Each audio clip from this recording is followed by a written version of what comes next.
Assalamualaikum warahmatullahi wabarakatuh. Kami dari kelompok 1, nama saya Cira Akrana bersama teman saya Dimas Februzi Azhari, Pare Arika Putra, dan Reski Biolyanto.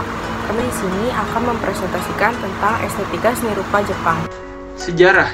Jepang adalah salah satu negara timur yang mempunyai keistimewaan dalam hal budaya dan kepribadian. Kemajuan iptek tidak menjadi masalah untuk tetap hidup dalam tradisi dan kepercayaan. Orang Jepang suka mengamati dan mengapresiasikan wajah alam yang berubah-ubah serta menikmatinya di setiap waktu dan kesempatan. Evolusi karya seni.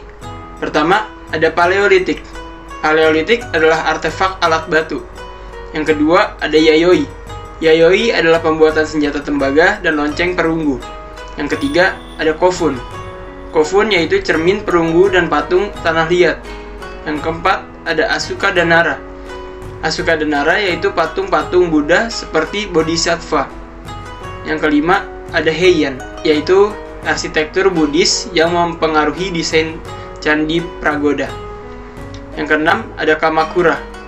Kamakura adalah Amitabha Triad dan mulai muncul kaligrafi huruf kanji. Yang ketujuh, ada Muromachi. Muromachi adalah penggunaan warna monokrom karena terpengaruh lukisan Cina.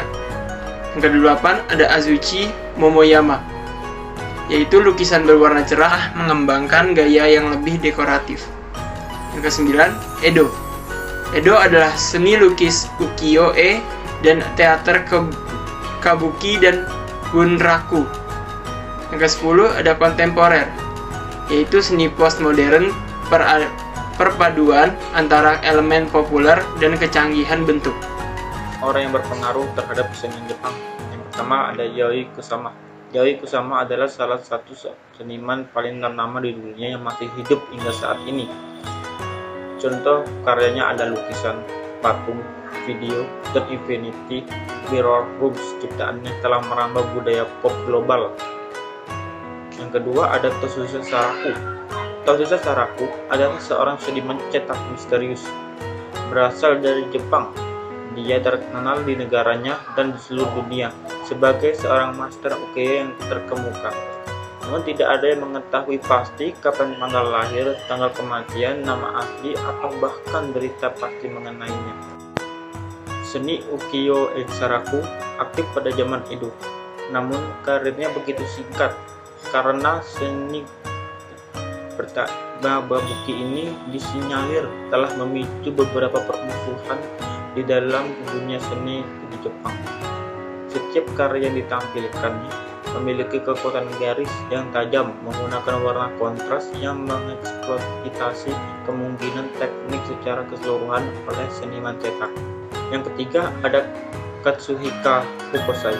Katsuhiko Hokusai adalah seorang seniman pelukis ukiyo dan pembuat grafis Jepang dari periode Edo. Pada masanya, ia adalah ahli lukisan Cina terkemuka di Jepang. Lahir di Edo, Hokusai paling dikenal sebagai penulis seri The World Blueprint series 36 Fifths of Mount Fuji yang mencakup cetakan ikonik dan diakui secara internasional. Yang keempat ada Yoshitomo Nara. Yoshitomo Nara adalah salah satu seniman Jepang yang paling dicintai di generasinya. Potret-potretnya yang dikenal luas tentang sosok mengancam mencerminkan pertemuan mentah seniman dengan batinnya. Selama lebih dari 30 tahun berkarya, Yoshitomo Nara memandang karya seniman melalui lensa abstrak namanya, yaitu musik. Yang kelima ada Takashi Murakami. Takashi Murakami adalah seniman Jepang yang mengaburkan batas antara seni rupa dan seni komersial. Sering dikategorikan bersama seniman bersejarah dan kontemporer yang bekerja dalam tradisi seni pop, seperti Andy Warhol, Damien Hirst, dan Jeff Koons. Karya Murakami telah mencapai tingkat ketenaran yang luas di luar dunia seni, yang membuat banyak orang menganggapnya sebagai salah satu seniman paling inovatif yang bekerja. Rata-rata, karya Murakami menampilkan berbagai karakter visual yang lahir dari narasi dan fantasi, dengan warna-warna dan karakter grafis pop yang mencolok, namun tak jarang mengandung ironi dan sarkasme yang meledak-ledak. Mengadopsi pola produksi dalam industri manga dan anime, ia mempekerjakan sejumlah seniman muda sebagai asistennya. Beberapa penulis menyebutnya sebagai Andy Warhol dari Jepang karena keberhasilannya dalam menyintesakan kebudayaan pop Jepang dan seni kuno. Ohayo, di sini saya akan menjelaskan mengenai ciri khas seni dari Jepang dan juga prinsip-prinsip estetika Jepang. Oke, langsung saja, yaitu ciri-ciri dari seni Jepang itu memiliki dua kecirian, yaitu yang pertama kesederhanaan dan juga kealamian. Ekspresi artistik adalah cerminan alam, sehingga tidak memerlukan produksi yang rumit. Semua ini mengarah pada fakta bahwa apa yang diinginkan seniman adalah apa yang digariskan, disarankan, diuraikan kemudian oleh pemirsa. Kesederhanaan ini telah menyebabkan dalam melukis kecenderungan untuk menggambar linier, tanpa perspektif, dengan banyak ruang kosong yang bagaimanapun juga terintegrasi secara harmonis ke dalam keseluruhan. Dalam arsitektur, itu terwujud dalam desain linier dengan bidang asimetris dalam kombinasi elemen dinamis dan juga statis. Kemudian ada beberapa prinsip-prinsip estetika Jepang. Yang pertama yaitu wabi-sabi, yaitu ketidaksempurnaan. Kemudian yang kedua yaitu shibui, yaitu sederhana, halus, atau bijaksana. Kemudian prinsip yang ketiga yaitu miyabi, keanggunan, kehalusan, dan kesopanan. Kemudian prinsip keempat yaitu iki, singularitas halus. Kemudian prinsip kelima yaitu johayu, yaitu mulai lambat, percepat, berhenti tiba-tiba. Kemudian prinsip keenam yaitu geido, yaitu disiplin ilmu dan rasa hormat. Kemudian prinsip ketujuh yaitu yugen, sesuatu yang harus disembunyikan dan penuh misteri.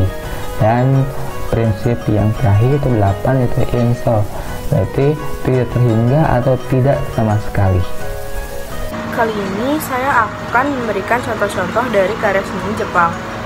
Yang pertama ada shodo. Shodo merupakan karya seni Jepang tradisional modern yang pertama.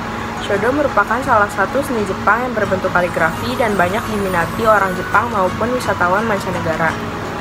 Seni Jepang tradisional yang berikutnya adalah ukiyo-e atau seni grafis tradisional orang Jepang. Ukiyo-e merupakan seni lukis Jepang yang dibuat dengan menggunakan teknik toreh dan kucil di atas bilah kayu. Pada umumnya, ukiyo-e yang sering dilukis memiliki tema tentang kejadian keseharian masyarakat, kondisi alam dan pemandangan, dan kondisi alam masyarakat di Jepang. Lalu selanjutnya ada tarian tradisional Jepang. Tarian tradisional Jepang memiliki peristiwa dan perjalanan yang sangat panjang. Di Jepang, tarian tradisionalnya yang paling kuno disebut tarian kagura atau tarian yang penarinya memiliki hubungan dengan berbagai aktivitas penduduk. Salah satu tarian kuno di Jepang adalah Mai dan Odori.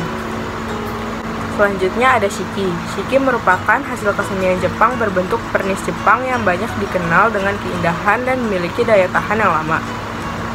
Pernis ini digunakan masyarakat Jepang hampir ribuan tahun dalam menjaga keindahan alami yang dimiliki kayu. Shiki atau lacquer biasanya dijual di toko perabotan rumah. Hasil kesenian Jepang yang selanjutnya adalah kodo. Kodo merupakan kesenian Jepang berupa upacara dupa tradisional. Kodo berbentuk persembahan yang bertujuan untuk mengapresiasi bau harum dupa yang dibakar. Upacara tradisional kodo dipercaya sudah ada sejak 500 tahun yang lalu. Tetapi tata cara dalam menikmati dupa yang dibakar sudah ada sejak 1500 tahun sebelumnya. Hasil kesenian dari Jepang yang berikutnya adalah ikebana. Kesenian Jepang yang satu ini merupakan seni dalam merangkai berbagai macam jenis bunga, rumput, dan tanaman lainnya. Merangkai bunga dalam berbagai bentuk ditujukan untuk memudahkan orang dalam menikmati tumbuh-tumbuhan yang memiliki pesona yang indah. Ikebana merupakan kesenian asli Jepang yang meluas di seluruh dunia. Hasil karya seni Jepang yang terakhir adalah anime. Anime merupakan singkatan dari kata animation.